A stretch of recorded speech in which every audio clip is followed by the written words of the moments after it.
Oke, selamat datang kembali teman-teman di channel Manusia Setengah C Kuadrat. Sekarang kita akan membahas mengenai model Bayesian inference ya. Jadi Bayesian inference sendiri itu nanti kita akan menghitung posterior ya. Nah, ini kita akan menghitung posterior distribution f theta bersyarat y. Nah, tapi kita akan menghitung posterior itu dengan menggunakan dua informasi, yaitu informasi dari sampel itu sendiri. Ya, jadi informasi dari sampel ini adalah observed data information, nanti disimbolkan dengan likelihood. Nah, ini sudah kita singgung di video sebelumnya. Perhitungannya yaitu kayak independent identical ya. Jadi untuk setiap pengamatan kita hitung probabilitasnya. Nah, kemudian kita kalikan. Jadi misalkan kita punya 3 koin ya, kita hitung peluangnya misalkan setengah mendapatkan muka gitu ya. Nah, ini adalah informasi dari sampelnya itu sendiri. Nah, kita juga butuh namanya prior ya. Prior sendiri itu adalah suatu informasi yang kita yakini sebelumnya. Contohnya misalkan kita yakin bahwa sebelumnya kok nggak setengah-setengah gini. Jadi kayak misalkan koinnya itu berat yang belakang, gambar Garuda, mungkin sudah dimodif koinnya, atau mungkin memang gambar yang belakang itu banyak ukirannya jadinya lebih berat kayak gitulah. Jadi peluangnya mungkin jadi 2/3 atau yang lain. Nah, intinya kita butuh dua hal ya untuk menghitung posterior, yaitu prior dan juga likelihood. Likelihood itu ya tadi ya, yang ini untuk menghitung dari observasi data. Oke, kita ke bawah langsung agar kebayang contohnya. Nah, di sini ada namanya adalah conjugate prior ya. Jadi conjugate prior itu adalah distribusi dari prior itu sama dengan distribusi dari posterior. Distribusinya ya, bukan fungsi secara keseluruhannya. Jadi nanti kita lihat pakai yang Poisson dulu, Poisson rate. Ya, biar kebayang ya. Jadi jika nih tetanya itu berdistribusi ini ya, D berparameter alpha, maka posteriornya itu juga sama, yaitu D ya, berdistribusi distribution family D dengan parameter alpha tilde atau lambda ya, tilde kayaknya yang atas ini. Jadi kayak gitu. Jadi parameternya berbeda tapi distribusinya sama. Contohnya apa misalkan? Contohnya kayak distribusi binomial gitu kan. Kan parameternya P gitu kan ya. Nanti ini priornya misalkan. Nah, posteriornya juga akan P mungkin ya, tapi P-nya mungkin dia akan lebih 2 kali lipat, atau yang misalkan ini peluangnya setengah ini jadi 1/4 dan seterusnya. Intinya berbeda lah secara parameter. Cuma dia sama-sama distribusinya nanti binomial, prior dan posteriornya. Nah, yang kita contohkan dulu yaitu Poisson dulu ya, biar kebayang. Nah, jadi kalau misalkan di Poisson itu misalkan di sini ada YI ya, pengamatannya ya, yaitu jumlah ini kan discrete count ya, jumlah suatu data misalkan mobil ya dalam interval tertentu ya, misalkan di jalan tol setiap 5 menit itu berapa. Nah, misalkan 5 menit pertama, 5 menit kedua, sampai 5 menit ke N gitu kan. Nah, kita tahu bahwa rumus atau ya rumus likelihood probabilitas dari si Poisson itu kayak gini ya. Eksponensial min lambda pangkat YI bagi YI faktorial ya. Nah, tapi karena kita sebutkan bahwa tadi kan kita lihat di atas bahwa ini adalah IID ya, identical independent ya. Jadi kita itu bisa melakukan perkalian. Nah, jadi perkalian dari semua pengamatan. Nah, YI kan pengamatannya ya, kayak gitu. Jadi YI itu pengamatan ke I ya, pengamatan ke 1, ke 2, ke 3 sampai ke N. Nah, karena dia itu perkalian, nah sedangkan di sini tuh nggak punya indeks, maka ya tinggal N kali gitu ya, pangkat min N lambda. Nah, sedangkan yang belakang ini karena YI itu berjalan ya, maka dia kalau secara pangkat ya yang perkalian jadi penjumlahan sigma gitu ya. Nah, yang bawah gimana? Ya masih sama ya, ini tidak pangkat, jadi tetap bentuknya perkalian. Nah, jadi seperti itulah ini rumus dari si likelihood dari si distribusi Poisson ya. Nah, ini ya likelihoodnya. Nah, kemudian kita perlu namanya distribusi prior. Nah, kita ingat bahwa conjugate ya, conjugate itu artinya distribusi prior dan posteriornya sama. Nah, untuk distribusi Poisson yang conjugate-nya itu adalah distribusi namanya gamma. Jadi gamma kalau dia dijadikan priornya si Poisson, maka posteriornya dari Poisson itu tetap akan gamma. Jadi ini gamma prior, ini Poisson. Nah, posteriornya juga akan gamma. Posterior gitu.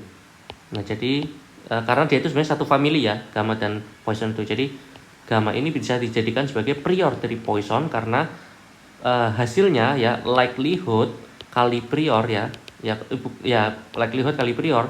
Jadi gamma prior Poisson dikalikan gamma prior hasilnya gamma posterior gitu. Jadi punya pasangan-pasangan sih, nanti binomial juga punya priornya tersendiri. Kalau nggak salah beta ya, nanti kita lihat. Nah, jadi untuk distribusi gamma sendiri itu density functionnya itu kayak gini. Jadi B pangkat A dibagi dengan gamma A dikalikan dengan X A pangkat min 1 dikalikan dengan eksponensial min beta lambda ya. Nah, kemudian parameternya itu ada dua ya, di distribusi gamma itu ada A dan B. Kalau di Poisson itu kan cuma satu, yaitu lambda.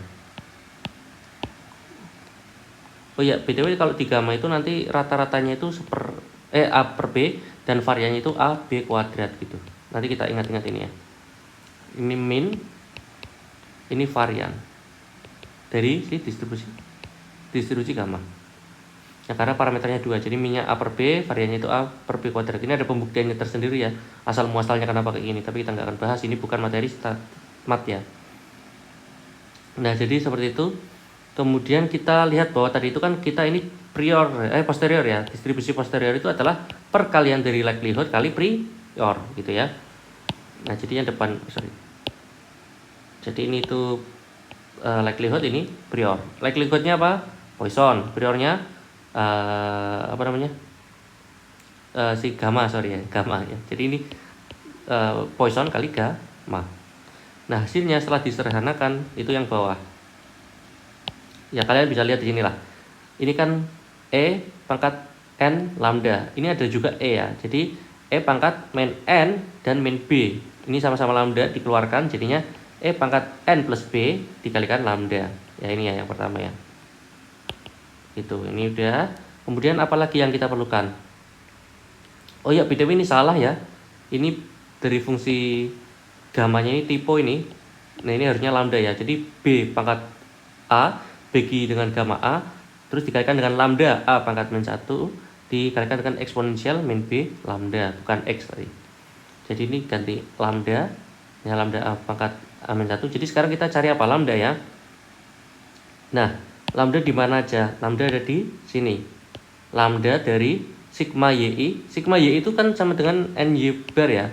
Karena Y bar sama dengan sigma YI bagi N. Jadi kalau dipindah ruas, jadi Y bar kali N sama dengan sigma YI. Jadi kita replace sigma YI jadi NY bar. Kemudian yang di sini gammanya ada A pangkat min 1. Kayak gitu. Jadi di sini A pangkat min 1 harusnya nih. Kayak gitu ya. Ini kurang kayaknya. Oke, kita lihat ke bawah. Nah, kemudian kalau kalian lihat di persamaan awal nih, itu adalah kayak gini ya. Kita tulis di bawah ya. B A per gamma A kali dengan lambda A min 1 E pangkat min B lambda. Kemudian hasil dari kita itu adalah ini kita hiraukan aja yang depan ya, karena nggak ada sangkut pautnya sama lambda dan E gitu kan. Ini nggak ada lambda sama E kan yang depan ini, adanya B minus A gamma A. Jadi ini bisa dihilangkan karena ini adalah konstanta sebenarnya. Jadi ini adalah si prior gamma. Nah, posterior gamma itu berapa tadi? Ini ya, lambda N Y bar plus A min 1 dikalikan dengan E pangkat yang ini ya, dikalikan dengan E pangkat N plus B lambda. Nah, jadi ini min 1 ya. Ini min 1 gitu. Jadi kita bisa hilangkan, jadi tinggal NY plus A ya. Yang tadinya A ya, ini kan kita ingat ya, gamma itu parameternya ada A dan B. Jadi yang A nya kita replace jadi NY bar plus A. Nah, kemudian yang B kita replace dengan apa? Ini kan minus lambda. Jadi B nya di replace dengan N plus B. Nah, jadinya ini N plus B, ini adalah B yang awalnya, dan NY bar plus A itu yang A. kayak gitu. Jadi parameter gamma prior itu A, B. Parameter gamma posterior itu NY bar plus A dan N plus B, kayak gitu. Nah, tapi kan ini kan baru posterior gamma. Nah, kalau mau kita ubah ke Poisson gimana? Ya, maksudnya posterior dari ini kan, lambdanya kita diestimasi gimana? Nah, tadi kita ingat bahwa min-nya itu A per B dan variannya A per B kuadrat. A-nya itu berapa? NY bar plus A. B-nya N plus B. Nah, jadi ini adalah min-nya atau lambdanya ya. Kemudian kalau kalian ingat di varian ini A per B kuadrat. Jadi A per B dikuadratkan. Nah, jadi seperti itu. Nah, ini adalah min dan varian dari posterior lambda. Seperti itu ya. Nah, kemudian kita lihat. Ini bisa dijadikan kayak gini. Jadi ini ambil N per NB, ya N plus B, N plus B dikalikan dengan apa? Dengan Y bar. Kemudian ini A butuh per B ya, biar hasilnya B plus N plus B gitu ya. B per N plus B gini kan. Karena kalau kita hitung ini B sama ini dicoret kan, jadinya A per N plus B. Ini kan sama A per N plus B gitu kan ya. Ini kan sebenarnya NY bar plus N plus B ditambah A per N plus B gitu kan. Nah, makanya sama, kalau ini coret jadi A per N plus B. Nah, seperti itu. Kemudian yang varian juga sama ya, dilakukan sama nanti kayak gitu. Nah, jadi si ini N per N plus B ini kita bisa substitusi jadi W, misalkan disimpulkan jadi W. Berarti yang ini jadi 1 per W. 1 min W gitu. Karena bobot ini depan sama bobot belakang. Kalau ini kan N, jadi kan kalau 1 kurangi N per N plus B hasilnya adalah B per N plus B gitu kan. Jadi ini 1 per W. Karena W-nya tadi ini. Itu ya, jangan bingung ya. Kenapa kok ini bukan W Y bar tambah tambah W A per B? Ya karena ini bukan W, ini 1 per W gitu. 1 min W gitu ya. Karena ini N ya. Ini B pembilangnya. Jadi 1 kurangi N per N plus B sama dengan B per N plus B. Oke. Jadi di sini kita sudah lihat bahwa W kali Y bar ditambah 1 min W A per B ya. A per B itu disebut sebagai apa tadi? Min ya dari distribusi gamma.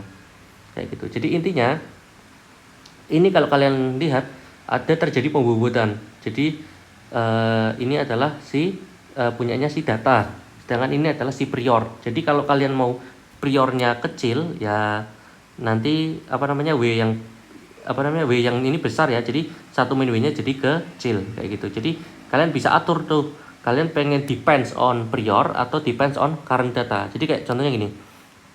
Kalian tahu misalkan penjualan es krim, kata ini ada penjual ya. Ada penjual es krim gerobak gitu kan. Nah, kemudian kamu tanya, Mas, biasanya kalau pendapatan es krim kamu per bulan berapa sih gitu kan? Dia bilang misalkan per bulan saya dapat 3 juta rupiah gitu ya. Nah, kemudian kamu ini ngambil sampel, ternyata ada anak-anak datang gitu kan. Sehari dia dapat 100.000 gitu ya. Harusnya sebulan dapat berapa? 3 juta kan? Atau misalkan sehari dapat 50.000 lah. Berarti 1,5 juta dapatnya nih. Jadi kamu bisa estimasi, pendapatannya dia 1,5 juta per bulan karena hari ini dia cuma dapat 50.000. Nah, kamu mau depends mana? Mau depends pakai yang informasi sekarang ya, likelihood yang kamu ambil sendiri dengan sampel kecil cuma sehari, atau kamu percaya aja sama si penjualnya. Nah, ini depends, makanya kita perlu weight, mau percaya berapa persen antara pendapat prior atau dengan data yang kita ambil sendiri. Tapi biasanya data yang kita ambil sendiri itu kan dikit ya, jadi makanya perlu ditentukan W-nya berapa dan berapa, pengennya kayak gitu. Oke, itu contoh dari Poisson. Sebenarnya penerapan yang lain juga sama ya, hanya matematikanya yang berbeda.